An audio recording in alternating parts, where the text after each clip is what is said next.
खबर के साथ, जी हां, बड़ी खबर भोपाल से आ रही है। सौरभ शर्मा की जमानत याचिका को खारिज कर दिया गया है। शरद जायसवाल की याचिका को भी खारिज कर दिया गया है। कोर्ट ने जमानत को नामंजूर कर दिया है। जमानत को नामंजूर करते हुए याचिका को खारिज कर दिया है।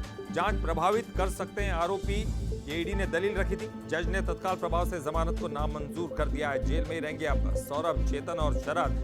तो कोशिश कर रहे थे कि राहत मिल सके, लेकिन नहीं मिली, क्योंकि ये किसी भी तरह से केस को प्रभावित कर सकते थे। ईडी ने यह दलील रखी और इस दलील को मान लिया है कोर्ट ने।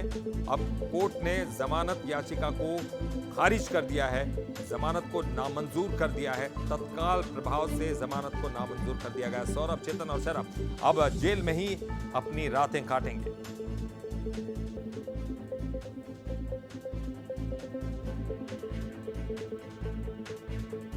और हमारे संवाददाता सूरज शर्मा और अधिक जानकारी के साथ जुड़ गए हमारे साथ फोन लाइन पर। चलिए सीधे उनका रुख करेंगे।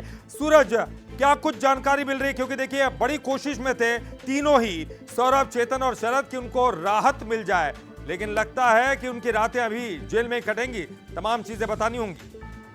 देखिए, बिल्कुल सौरभ, शरद और चेतन की बात करें तो तीनों भी जेल में रहेंगे, लेकिन तीनों के परिवार को उम्मीद थी कि जमानत मिल जाएगी, क्योंकि जिस तरीके से लोकायुक्त ने चालान पेश नहीं किया, उसके बाद उन्हें लोकायुक्त अदालत से जमानत मिल गई थी। लेकिन ईडी से लगातार पूछताछ चल रही थी और कर भी जिस तरीके से दिन भर बहस चली, कहीं न कहीं ईडी ने यही तर्क रखे कि अभी तीनों से उन्हें पूछताछ करनी है। खासतौर से जो सौरभ का ड्राइवर है प्यारे, उसका अभी तक पता नहीं चल पाया। शायद यही कारण है कि लगातार ईडी के रडार पर भी प्यारे है, क्योंकि प्यारे ही वो की पॉइंट है जो गाड़ी लेकर गया था, जिसमें 52 किलो सोना, 11 करोड़ रुपए नकदी थे।